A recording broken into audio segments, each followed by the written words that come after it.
Aliens asked, "Which human is your sniper?"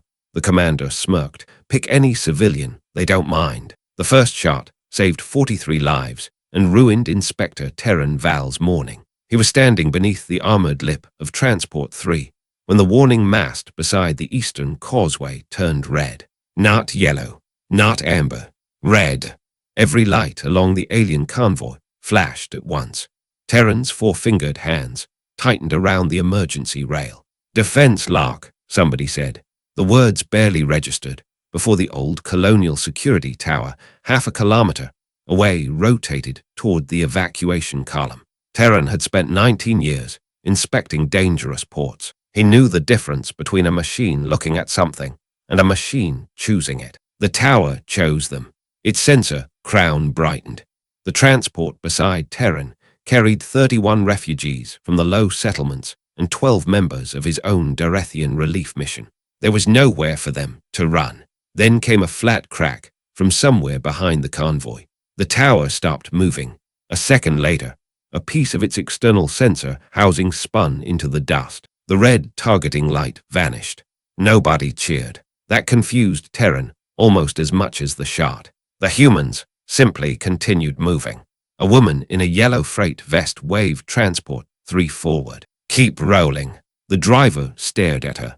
Tower, blind for the moment. Who fired? No idea. Move. The transport moved. Terran stayed beneath the armored lip until the convoy reached the shadow of the next cargo barrier. Only then did he realize his breathing membrane had gone tight. Across the emergency channel, someone laughed. Not hysterically, not nervously, just laughed. "Whoever that was," a human voice said. "You owe maintenance a new housing."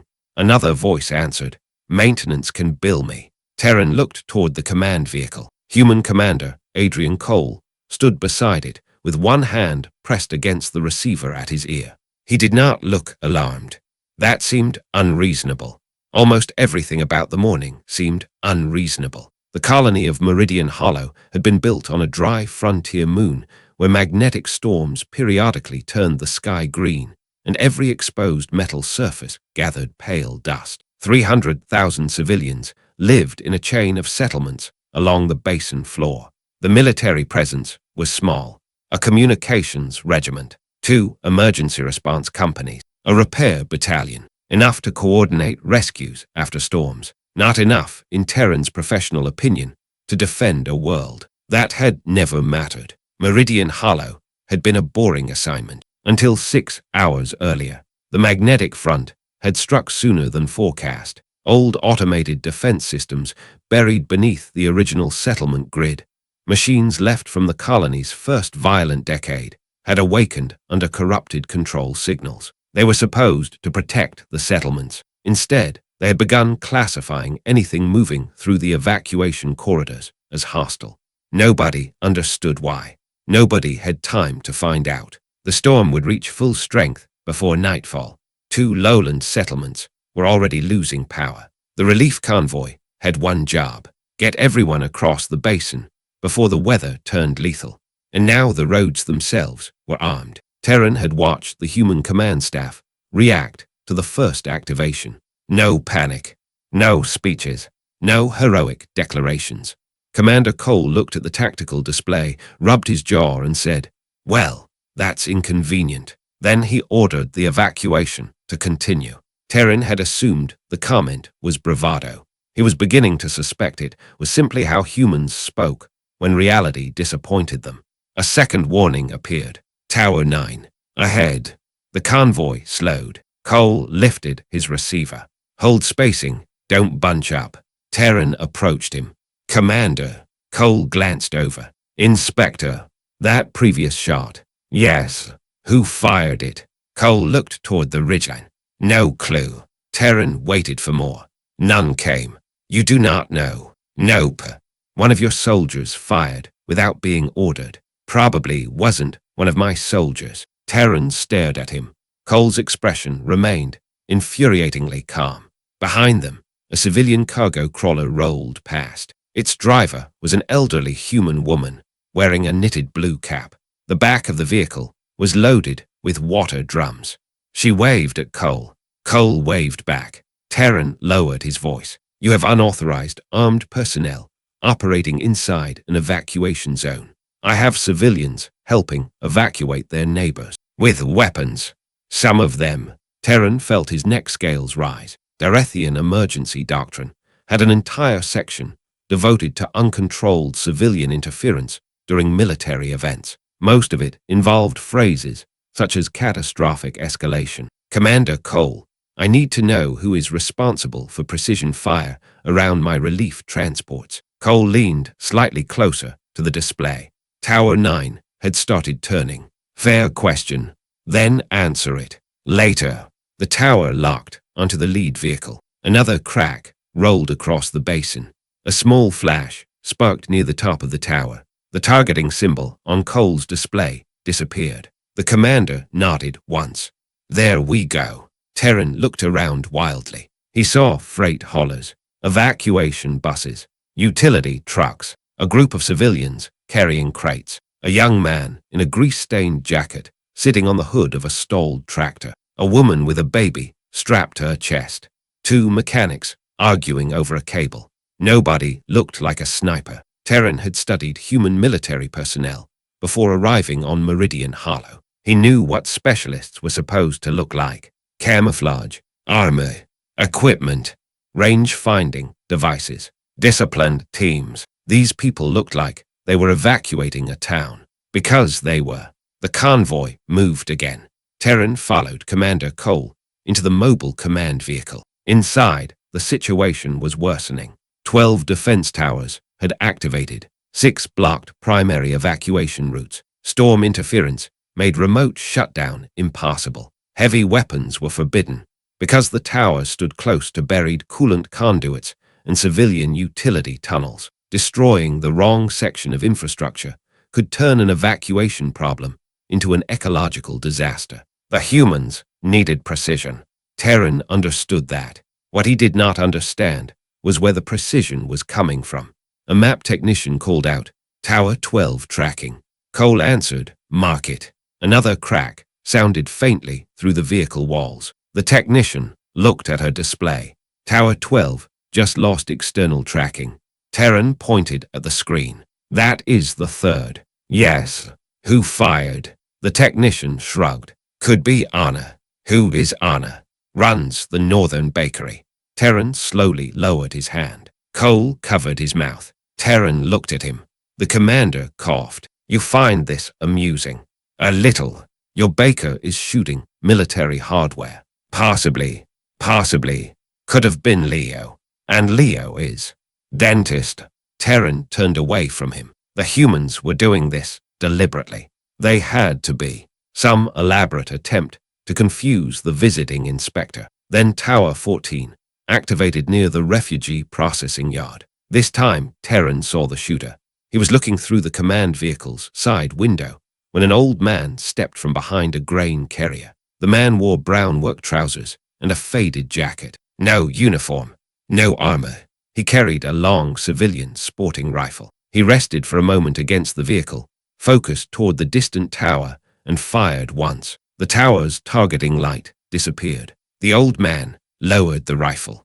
A soldier ran toward him. Terran expected arrest. The soldier shouted, Nice one, Mr. Hayes. The old man shouted back, Tell your commander my grocery delivery better still be coming Thursday. Cole opened the side door. No promises. Hayes raised one finger in a gesture Terran's cultural database chose not to translate. The door closed. Terran stared at the commander. Cole smiled. Retired plumber. Terran sat down. He did not remember deciding to. For the next 90 minutes, the evacuation crawled north. Every few kilometers, another forgotten defense unit woke beneath the storm. Sometimes military teams handled them. Sometimes remote engineers managed a temporary shutdown. And sometimes a single distant shot cracked across the open basin and a targeting light disappeared. Nobody died. That fact mattered to Terran. The unknown shooters never fired at occupied vehicles, never fired when civilians were close to the towers, never took shots when there was doubt. Sometimes a tower had to be avoided altogether because nobody had a safe angle. The humans complained about the extra driving and moved on. Terran had expected recklessness. Instead, he saw a peculiar kind of restraint. Capability everywhere. Urgency everywhere. And almost no desire to prove anything. By midday, the convoy reached Relay Camp 6. Human volunteers had converted the place into an evacuation hub. Food tables stood beside medical tents. Children slept beneath thermal sheets. Freight crews repaired damaged transports. Military personnel guarded the perimeter.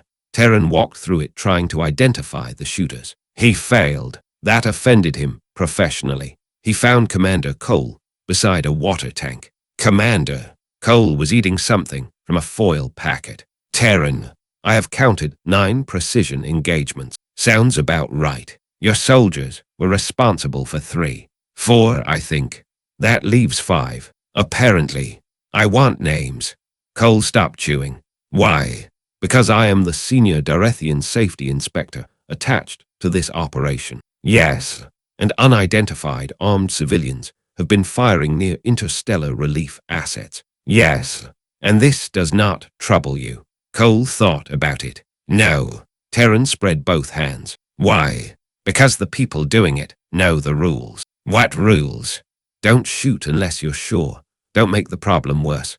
Don't endanger anybody to show off. Terran blinked. That is your command structure. No, that's common sense. Common sense is not a command structure. Never said it was. Cole finished the packet and folded the wrapper into a square. Terran stared across the camp. Which human is your sniper? Cole looked at him. Terran pointed toward the basin. The one doing most of this. Your hidden specialist. Your marksman. Whoever is coordinating those civilians. For the first time all day, Commander Cole genuinely smiled. Not the tired half-expression he used with staff. A full smile. He looked toward the food tables. At a teacher handing bowls to children. At a woman unloading medical supplies. At a mechanic beneath a truck. At the old plumber arguing with someone about coffee. Then he looked back at Terran. Pick any civilian. Terran waited.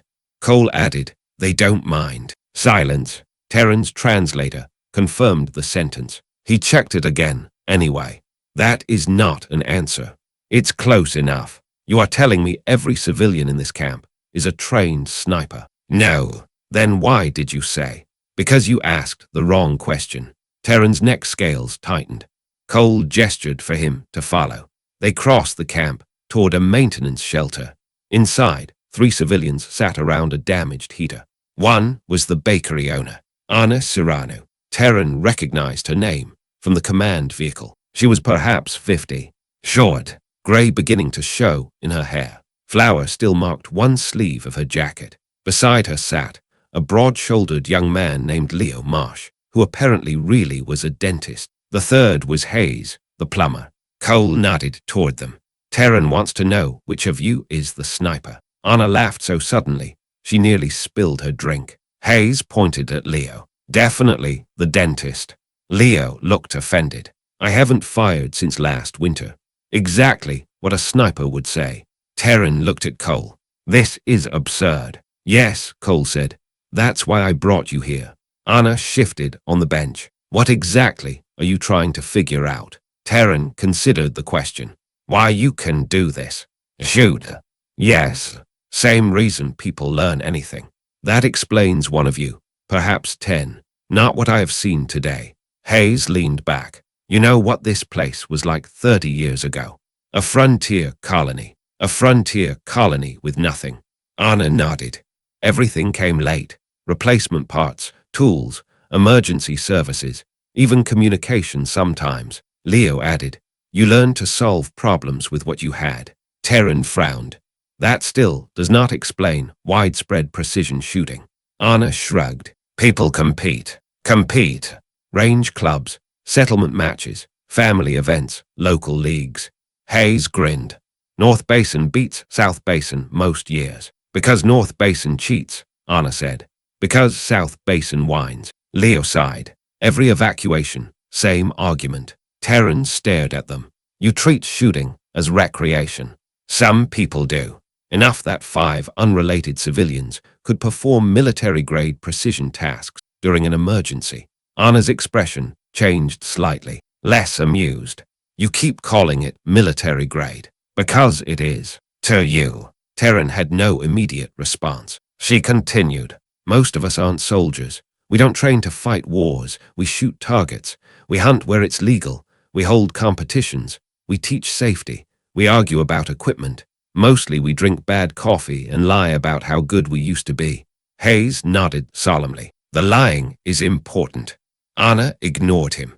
You came here thinking skill belongs to professions. Humans don't always organize skill that way. Terran looked toward Cole. The commander said nothing. Anna leaned forward. My grandfather could repair a pump, butcher livestock, play 3 songs on a guitar, sew a torn coat, and shoot better than anyone I've ever met. His job was accountant.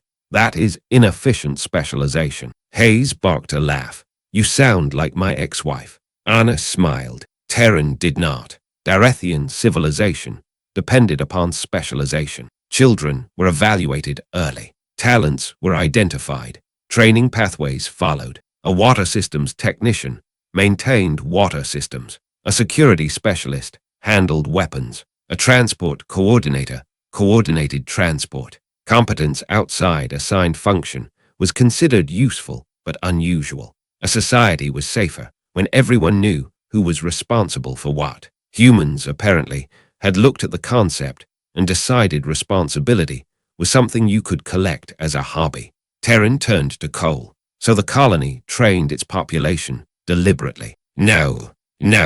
Some learned here. Some learned on Earth. Some from family. Some in clubs. Some don't shoot at all. But you said, pick any civilian. I was teasing you. Terran stared. Cole's smile returned. Mostly. The storm hit the western horizon just after 1400. Green light spread across the sky. Every communicator in relay camp 6 flickered. Then the ground shook. Not from the storm, from an explosion. People froze. A second boom rolled across the basin. A technician sprinted toward Cole. Commander, Bridge 3 lost power. Cole's humor vanished. What happened? Defense grid surge. The old road barriers came up while the south convoy was crossing. Terran's blood went cold. Bridge 3 carried the only reinforced route over the dry fracture canyon. The final evacuation convoy was on the wrong side. 2,000 civilians. Storm arrival in less than 4 hours. Cole ran. Terran followed. Inside the command tent, the display showed the problem. Bridge 3 remained intact, but a chain of automated security pylons had risen along both approaches. Old machines, heavy, shielded. Their targeting systems swept back and forth across the road. The southern convoy had stopped 3 kilometers away. Terran studied the map. Can they use another crossing? No, a human engineer said. Bridge 1 is under repair. Bridge 2 can't handle the transport weight. Remote shutdown. Storm killed the network. Manual. The engineer zoomed in. Control bunker is here. A marker flashed beside the bridge. Between 6 active pylons. Terran understood. Nobody could reach it. Cole looked at the clock. 3 hours, 41 minutes until storm peak. How long to disable the pylons? With heavy fire, the engineer asked. No heavy fire. Then I don't know. Terran stepped closer. The previous method.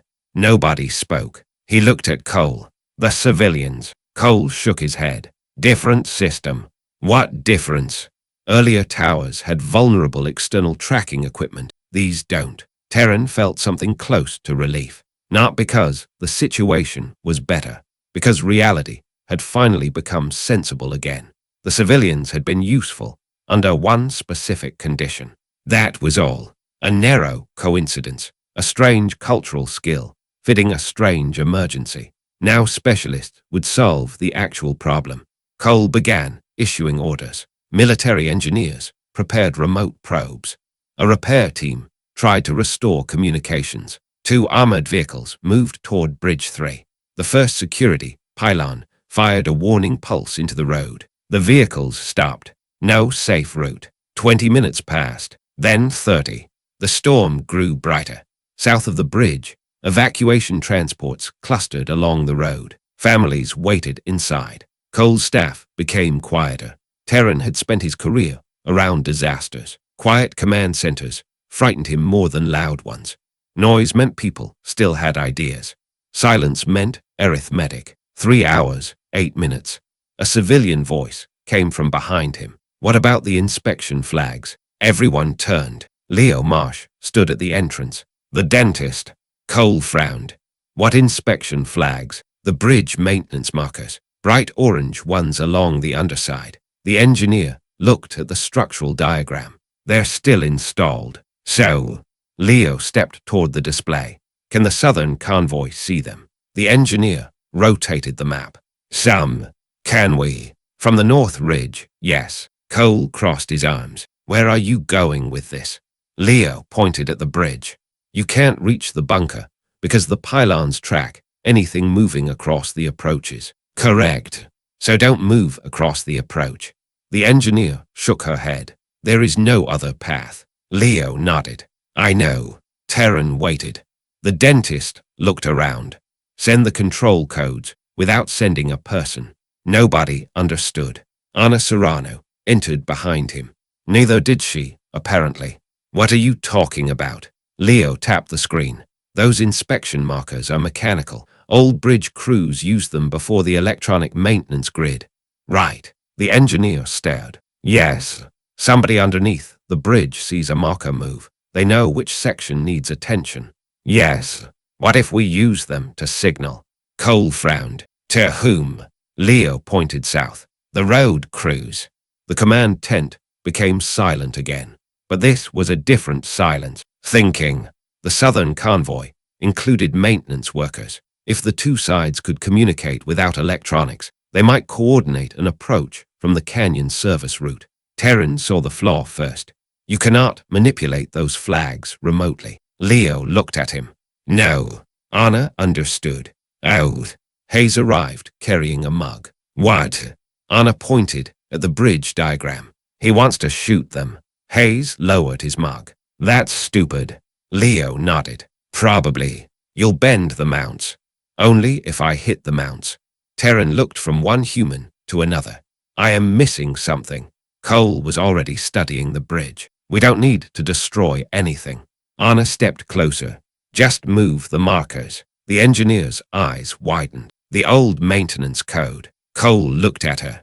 What code? Bridge crews used flag positions. Up, down, left, right. Simple messages. Can it tell the South team what we need?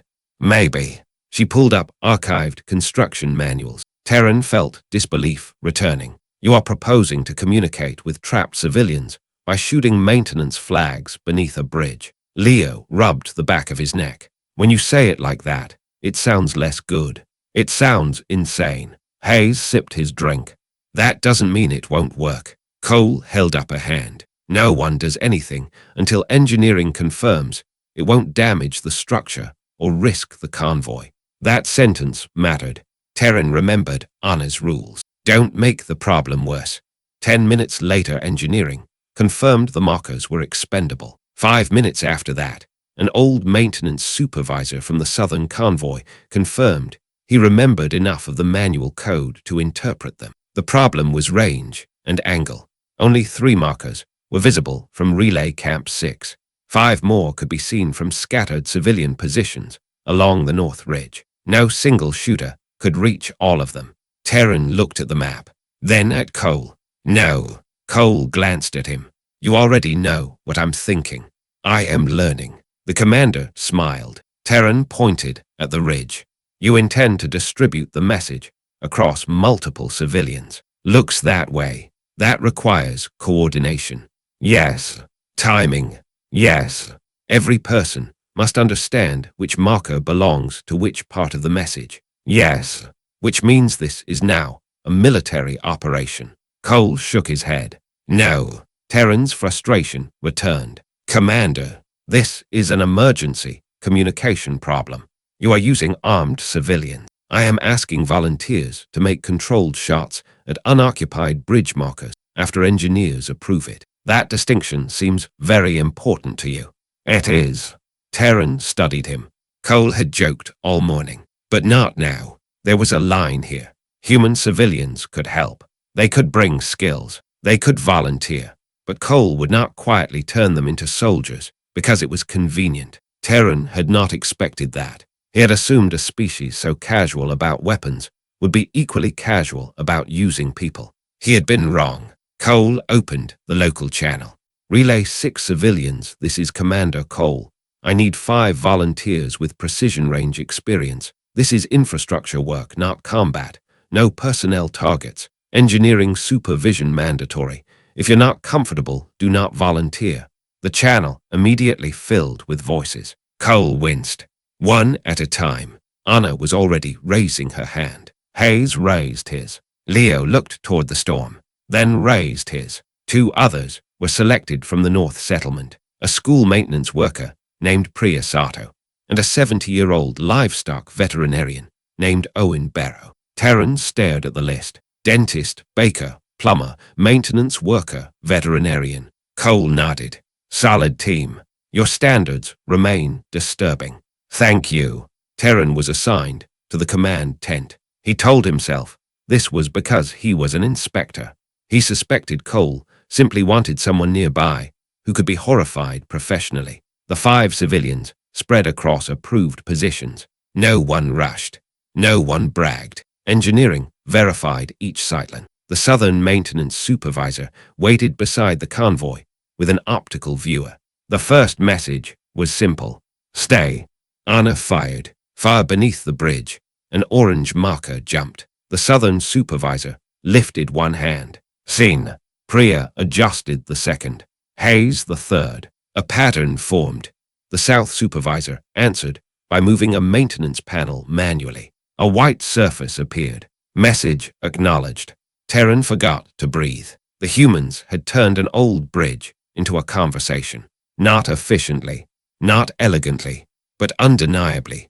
The next message took 6 minutes. Service route. Then, canyon side. Then, wait for signal. The Southern road crew began moving. Not the convoy. 6 engineers. They descended into the canyon along an old maintenance track outside the pylons, main field of observation. Terran watched their markers crawl across the command display. Halfway down, the storm erased them. We lost tracking, someone said. Cole's jaw tightened. Below the bridge, humans moved where the command center could no longer see them. Terran looked at the orange inspection flags. That crude visual link was now the only connection between the 2 sides. The storm turned the sky brilliant green. Dust rose. 1 hour, 52 minutes. The South team reached the maintenance level. A white panel appeared. Cole exhaled. The engineer beside him almost laughed. They made it. The next message had to tell them which manual bypass to reach. 3 flag changes. Then a pause. The South supervisor responded. Unknown. The engineer frowned. What does he mean, unknown? Another panel movement. Then another. She translated slowly. Route blocked. Cole leaned over the map. By what? They could not ask. The old bridge code had maybe 30 useful messages. Most concerned structural damage. None included phrases like please, provide detailed description of unexpected obstruction during automated defense malfunction. Hayes came over the channel. Commander, go.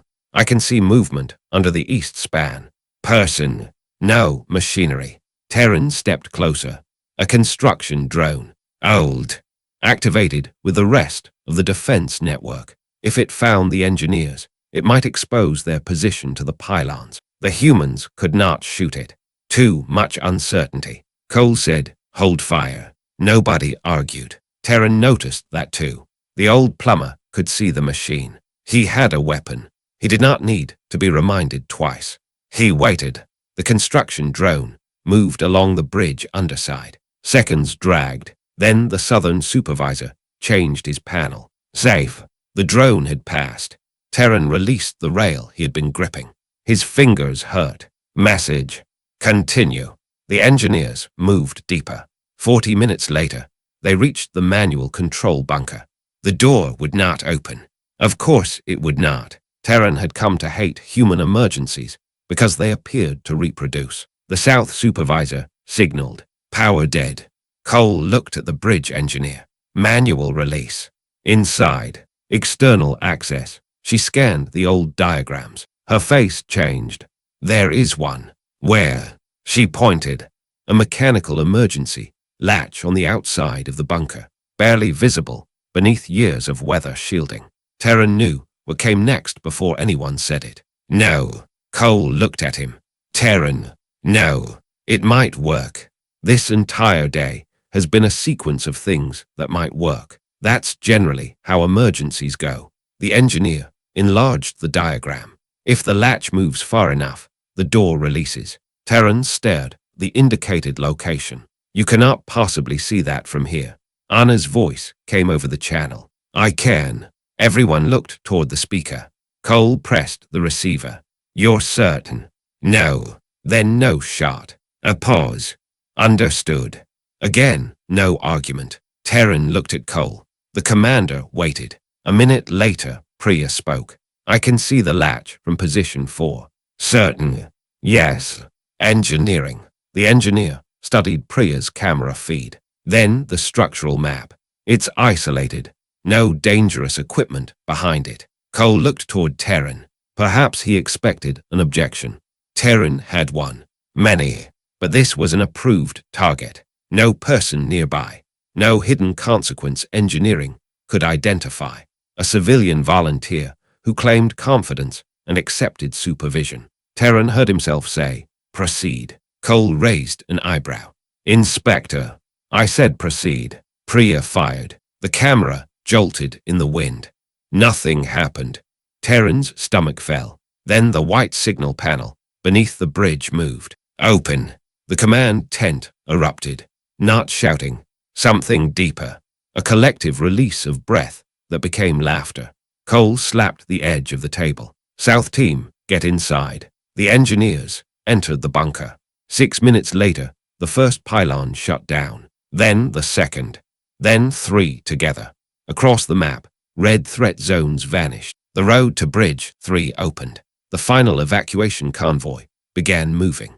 2,000 civilians rolled north, while the magnetic storm filled half the sky. Terran watched every transport cross. The command tent stayed quiet until the last vehicle left the bridge. Then Commander Cole leaned back. Okay. That was all he said. Okay. As though they had repaired a refrigerator. Terran found Anna outside 20 minutes later. She had returned her rifle to its case and was helping distribute blankets. Leo was checking an elderly evacuee's tooth because apparently being involved in an improvised long-range bridge communication network had not cancelled his appointment. Hayes was repairing a leaking water line. Priya had disappeared into the maintenance crew. Barrow was examining an injured pack animal brought from the South Settlement. 5 precision shooters, 5 civilians, and the emergency over. Every one of them had simply gone back to being something else. Terran stood watching them until Cole approached. You look disappointed. I am reconsidering several assumptions. That sounds painful. It is. Cole stopped beside him. The storm winds tugged at his jacket. Terran nodded toward Anna. She is not your sniper. No. Neither is the dentist. No. The plumber. No. The veterinarian. No. The maintenance worker. No. Terran looked at him. Then your answer earlier was deliberately misleading. A little. Why? Cole considered. Because you kept trying to understand them by asking what slot they belonged in. Terran said nothing. Cole continued. You wanted one sniper because one sniper makes sense. That's a job. Jobs fit charts. Yes. But Anna isn't secretly a sniper, pretending to be a baker. I understand that now. She's a baker who can shoot. Terran watched her hand a blanket to a child. And your dentist is a dentist who can shoot. Yep. Your plumber. Very loudly, yes. Terran's translator flagged the sentence as probable humor. He ignored it. In Darethian society, this would be considered wasteful. Knowing more than your job. Training resources are finite. Cole nodded. Fair. You cannot make everyone an expert at everything. No. Then why encourage this? We don't, exactly. Terran looked at him. Cole gestured toward the camp. People just do things. Some learn woodworking, some learn emergency medicine, some rebuild old engines, some run marathons, some grow vegetables, some shoot competitively. Most of them are average at most things. Yet today the problem happened to need something enough people here knew how to do. That answer irritated Terran. It lacked grandeur. Civilizations were supposed to have principles. Humanity had apparently built one around being accidentally useful. Cole continued. Tomorrow the storm might flood a power station, and the hero will be a retired electrician. Next year somebody might get trapped underground and will need a hobby climber. Different emergency, different person. Terran looked across the camp. What happens when the emergency requires something nobody knows? We struggle like everyone else. That answer surprised him most. No boast, no claim. Humans always had the solution. Cole simply accepted the possibility of failure. Terran had spent the day building an image of humans as secretly unstoppable. The commander dismantled it with one sentence. Humans were not unstoppable. They were redundant, messy, irregular, culturally redundant. Skills overlapped, where Dorethian skills formed clean boundaries. Knowledge wandered between professions. A baker might know firearms. A mechanic might know first aid. A teacher might repair plumbing. A soldier might play violin. Most of those combinations were irrelevant, until suddenly one was not. The final convoy reached Relay Camp 6 before storm peak. Every refugee was accounted for. No security pylon had killed anyone. No civilian volunteer had been injured. At sunset, Meridian Hollow lost long-range communication entirely. The storm wrapped the moon in green fire. For 14 hours, the evacuation camps operated without contact from orbit. Terran expected disorder. Instead, local groups formed around practical needs: cooking, repairs, medical care, child supervision, heating, transport, security. Nobody waited to be assigned until responsibility became ambiguous. Then they argued. Humans, Terran discovered, argued with extraordinary energy. But eventually, someone did the job. By morning, the storm weakened. Orbital communication returned. The Dorethian relief ship requested Terran's preliminary report. He sat inside a temporary office, staring at the first line. Standard Frontier Risk Assessment. He deleted it. He tried again. Human Civilian Capability Distribution. He stopped. That sounded as though civilians were military assets. Cole would object. Terran deleted it. Cultural redundancy in frontier populations. Closer. Still wrong. There was something about the humans he could not fit into an inspection category. He left the report unfinished. 3 days later, normal transport resumed. Meridian Hollow began repairing the defense grid. Terran remained to supervise the relief mission. He saw Anna twice, once carrying flour, once arguing with a supplier. Leo sent him a message asking whether Dorethians had molars. Terran did not answer.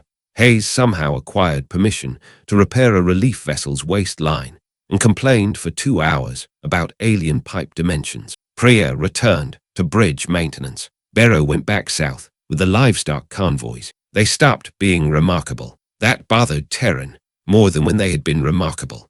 A week after the storm, Commander Cole found him in the settlement market, still writing the report. Yes, going badly.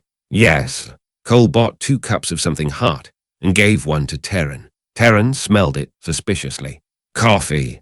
I know. You looked worried. I have seen humans use the word harmless incorrectly. Cole laughed. They walked through the market. Children ran between stalls. Mechanics sold refurbished parts. Someone played music badly. Anna's bakery had reopened. A line stretched out the door. Nothing about the settlement looked like a place containing dozens, perhaps hundreds, of civilians capable of the precision Terran had seen. That was the point. He stopped walking. Commander, when I asked which human was your sniper, Cole smiled. Yes, you told me to pick any civilian, more or less.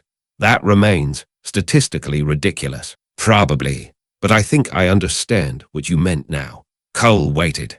Terran looked around the market. You are not saying every civilian was secretly a military specialist. No, you were saying I could not identify useful capability by appearance or occupation. Cole nodded slowly. That's closer. And you enjoyed watching me misunderstand. Very much. Terran's neck scales lifted. I am beginning to dislike you. Good means we're friends. That is not what friendship means. Human version. Terran made a note to verify that later. A bell rang somewhere beyond the western ridge. Once, then again. Several people in the market glanced toward the sound. Terran noticed Anna. She looked up from behind the bakery counter.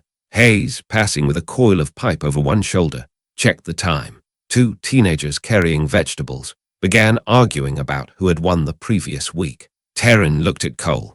Range day. Saturday. You are evacuating a colony, rebuilding 3 bridges, repairing a corrupted defense network, and still holding a shooting competition. Cole sipped his coffee. Technically, the competition was postponed to today. Community morale. That phrase appears to justify too many things in human reports. Absolutely. Terran looked toward the ridge. For a moment, he imagined military specialists gathering there. Then he corrected himself. A baker, a plumber, a dentist, a maintenance worker, a veterinarian, perhaps a teacher, perhaps a mechanic, perhaps someone who would miss every target and spend the afternoon complaining about the wind. Ordinary people. That was the part his civilization had trouble understanding. Darethians respected specialists because specialists made capability visible.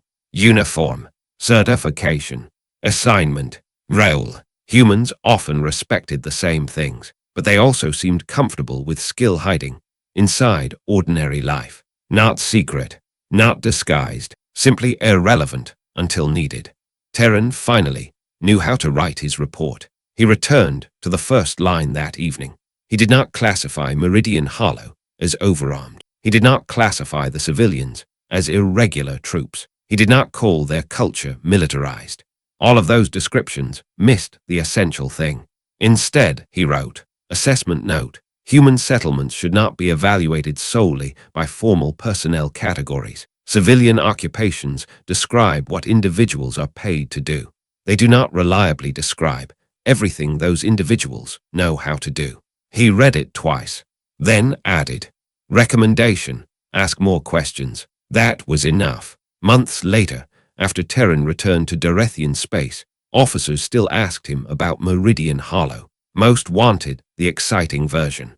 How many human snipers were there? Terran would correct them. None. This confused them. But the bridge incident. Civilians. How many were military trained? Not relevant. Then which one was the sniper? Terran eventually developed an answer. He had stolen it shamelessly. He usually delivered it with the closest expression Darethians had to a smirk. Pick any civilian. Then, after the inevitable silence, they don't mind. And on Meridian Hollow, beneath a pale afternoon sky, Anna Serrano pulled fresh bread from an oven while, far beyond the market rooftops, an old brass range bell rang once across the basin. She did not look toward it immediately. There were customers waiting. The bread would burn. The world, for the moment, needed a baker.